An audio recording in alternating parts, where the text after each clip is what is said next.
Right, good morning everyone. So we're back again at the Mondeo. So yesterday was a great success. We fixed the relay like I said to you in my video. So we took it a run. Wow, plenty of power. It's really good. But as we were going along, it then went into default mode and it came up engine management and also transmission again. So scanned it for codes and I'll show you what came up. We'll take it out here. There we go. So it came up turbocharger, supercharger, boost control. So I think if you've been following me for a while, I've got another video on my channel that had exactly this problem. So we need to go down to the turbocharger and check the sensor there. So I'll let you see the readings in the thing. The launch is quite good on the Ford. I was telling Steve I'm currently waiting for the forescan to arrive, but the guy's never sent it through from eBay yet, so I'm looking forward to using that tool. So we'll look at turbocharger, we'll look at modulation, I think that's it, so we'll go OK. So there you go, turbocharger, variable vane, actuation position. It says it's in voltage, and the Autel says exactly the same, but it's not in voltage, that's in degrees. So, it is working. Another thing I need to say to you, I need to stop saying so. My son pointed out I say so many times. I'm going to try and nip that in the bud. So, no more so's. Right? Roddy's laughing. So the easiest way to cope with this is to go down to the turbo and take the sensor out and actually, I don't understand these readings for the degrees, so you're better to do, is it Occam's razor's principle? You simplify it. So we'll just look at voltage down at the turbocharger. Now the other thing we can do is I'll nip in the car and we'll just rev it up and you'll see that the reading changes and that the turbo is indeed opening up. So I wouldn't think we've got stuck vanes in it. Well, we definitely have not got stuck vanes in the closed position, because when we gave it a run last night, it went well. So, I'm doing a screen recording anyway, but you can see the reading change.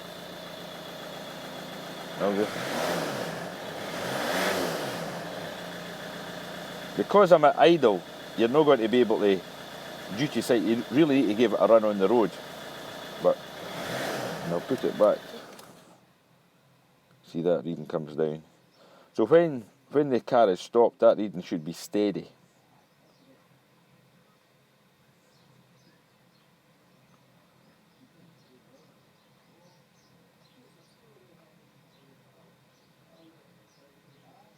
You would imagine this turbo's probably stopped spinning by this point. It still jumps a bit. But what we'll do, I'll go and let you see the sensor again. We'll need to jump underneath and take it from there. But it's all scenario. The computer says no, it does not like it. So I would imagine within the potentiometer, within the plunger bit, there'll be something, it'll be just sticky. So we'll go and strip it out and I'll let you see it. Cheers. So that is I'm not saying so anymore, right? That's us underneath the car. So I'm pinned into the first wire there. I think it's a grey wire. I'll focus on it. It's a grey wire, so that is the signal wire. And I'll show you my voltage on that is 1.6 volts. So to me that seems that seems high. That's 1.6, I think that's too high, but I'll just show you if I can the rest there. The voltages, we'll go up the pins. Ooh. Anything, Roddy? Oh, there we go. 5 volts is the middle pin. You had that there, Roddy? You've got 2 jobs to do. Roddy's a light man. 5 volts, and then we'll go to the last pin. We should hear the ground. There we go. And there's our ground. So we've got 5 volts ground and 1.6 volts. So I'm actually taking that sensor out. There's 3 screws on it, and I'll let you see it. Right, so we're underneath the thing. We finally got it out. boy, it was a problem. So what we ended up doing, such small screws, we used these mole grips to start it, and then after we got it started, it came out no problem at all, but always start with the mole grips. So you can see there on my probe, the signal wire is grounded out, so we must have moved it when we took it out. So you just put that thing down, Roddy, and I'll just press this. There we go. So we certainly, so there we go. So I'm pushing the probe in, and we were at that before. So there's its full whack, 5 volts. So that's moving quite good actually. Yeah. I wonder if the turbo's maybe sticking a wee bit. Go and let's see the scan tool, Roddy, see what the figures are like. Just put that down, lad. So I put it I put it the other way. Put it. There you go. So that's it fully closed, and then when I start pushing down, you see the figures go up and up and up, and that's it fully pushed down. That's it fully opened. So it goes red.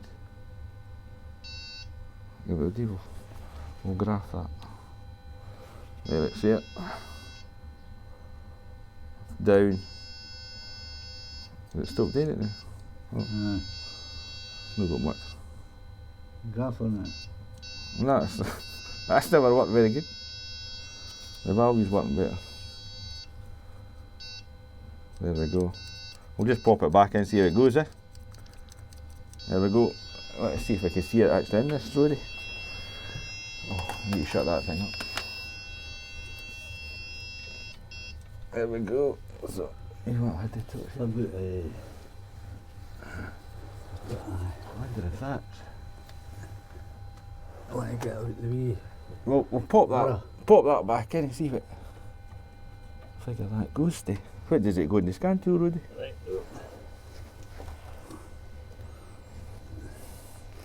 It's going to 0.84.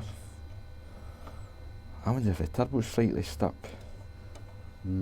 Hey, I'm sure it was lower than that when I done my... Aye, 57 or something. Aye. Right, we'll get back to you. Right, so that's us underneath the car. So I made a big assumption and I was wrong. So I had blamed that sensor, you can see it lying there that we tested with the scan tool, and there's nothing wrong with that sensor. And what actually is wrong with this car, it's the diaphragm within the turbo actuator that the diaphragm must be burst. So what we done, we came down to the bottom here. You actually can do this with the top. I'll show you the pipe to connect to, and that's that there. So if I just try and draw some vacuum on that, nothing. So as I say to you, the diaphragm within that must be burst. So, oh dear. So this has got a bit of a hard job getting this off. It looks like a couple of bolts up the top are studs because it goes into the turbocharger. And as you know, it'll be absolutely toasty up there, so trying to remove them will be joyous. But we'll have a go. You try and get one off eBay, but I'll show you the pipe up the top. Used to get a lot of diaphragms going in the day back of carburetors, Roddy, yeah? Remember the Ford VVs? Oh, they were the worst. They were the worst. So the pipe, Roddy, was... The one that's happening is really wide. The one that goes on the metal pipe there. Alright, so it's... You had that? Oh, well. Yeah, right. So we were actually on the wrong pipe, but if we tested it from this pipe here, with the U, that takes you down to the turbo actuator. We could have done it exactly the same. To be fair, we did do the test, and I thought just to confirm that we maybe have a hole in the pipe or something like that, we went down to the actuator, and it does not move. So we need to go on eBay or go to our local scrapyard and get one. I'll get back to you to tell you the procedure. Cheers. So hello everybody, we're back. So we've had some morning here this morning. So we diagnosed it as this a turbo actuator. Now that has a diaphragm within it, so that is kaput because it will not hold any vacuum. So if you don't have a vacuum gauge, all you need to do is put a bit of pipe on that and suck on that there, and this this rod should move in, which it is not. So, in order to get it out, there's two 10mm, I think these were 10 or 8mm bolts at the top there. So you get them out.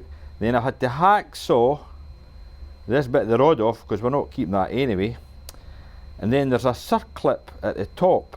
Well, let's see, I think this bit here is part of it. Then there's a circlip you try to get off. Yeah, that's it. There, or that's the remnants thereof. I'll put it down there. That's the remnants of the circlip. So I'll need to get one of them. Oh man, it's very tight to get into this thing, so I'll need to try and get... I tried Ford for a circlip, they don't do them, so I don't know where I'm going to get them. If anybody's got any idea, brilliant. So we tried Ford for the actuator and they were wanting £150. But we went on eBay, let me see. Sorry about the light here this morning, but the sun's shining. So we'll go up to there. It says it fits the Mondeo. £50. So it'll just be a matter of fitting that thing and sizing it up. The length of the rod, I'm sure, is critical on these. I think so anyway. It was on the Volkswagen Golfs that we done. There it's here. So we need to get that. Another thing I've now found out is the turbo, the actual actuation part of the turbo is stiff. So it's only going back and forward. Yeah, take you underneath. A little bit. Let me see. See if I can get this shot. This would be nigh impossible to get that, but up there's the turbo actuator. So we've decided to split the pipe there to see if we can clean it up with Mr. Muscle or something like that. But it's up there and it should have a lot of movement in it, but there's hardly any movement in that at all. So just try and clean that up to get it moving. The turbo is working because it's boosting, but it'll just be gunged up the line. Let's hope it's gunged up the line. We don't need a turbo. But there you go, not an easy job. So when we split the exhaust, we had to remove this clamp. So boy, that is tight. So we've got a set of these heavy duty circlip pliers. So as you can see, we've just left it in there. And that was the only way we could get this fitting to open up. So we could split the exhaust from the turbo, the exhaust side of the turbo. So that worked a treat. There was no other way of getting that thing off. So you've got to pop the bolt out first. It was even problematic because you had to give it a bit of rattling to pop the bolt down and then extract that. But we thought it would just be 5 minutes at this job. 4 hours later now. But that's what you get when you work on cars. Right everybody, we're back. Oh, what a day. And I must confess, I've made a big mistake. Oh dear. So anyway, I'll show you. This actuator, turbo actuator works. So this is just drawing it down. Very good. It takes a good, what are we at now? That says over 20 inches of mercury. So there's naught wrong with that. So, so I was trying to test it after we had removed the sensor. But you need the sensor to create the vacuum. So, here's our confession. Are you still doing it? You've got a light, Roddy? So I'll come down and show you. So we ended up taking the turbo actuator off, which was a painful experience. But we had to do it anyway because the actual actuating rod, let's see it up here. Up there, there's a turbo actuator. There, bring the light down a wee bit, Roddy. And there's the turbo actuator. And the rod, it's hard to see, the rod's above that. Well, sorry, the actuating movement. It was seized solid. So what we ended up doing was splitting the exhaust at this side and putting Mr. Muscle in there to clean it. And then we'll just work the actuating rod back and forward, freed it off, then we put the actuator back on after we had half mangled it. But we've repaired it with JB Quick Weld. So we didn't have to spend a penny, but we gave ourselves a whole lot of grief. Now trying to get that little circlip back on the top, proving a bit impossible. So we're looking at that and think there's no much movement in that. So we're going to run this. It's 1 hour cars anyway, so it's no matter. And see how it goes. But boy, oh boy. There you go. Cheers. 25 inches of vacuum on the turbo actuator. The voltage reading is 4.8, so I'll just slowly let it go and let the vacuum go. And it grounds out. As soon as I get a bit of vacuum, half a volt at 5 inches of vacuum. We'll give it 10. What's it reading now, Roddy? 1.4. Here we go. Then we'll go 10 inches of vacuum. 10 inches of vacuum reads 3.1 freeze. 3.1 and 15 reads 4.4, is it? Yeah. 4.4 and let's go at 20. 20 Roddy? 4.8, 4.7. 4.7, that's it maxed out. There we go, so that's for your reference. Cheers!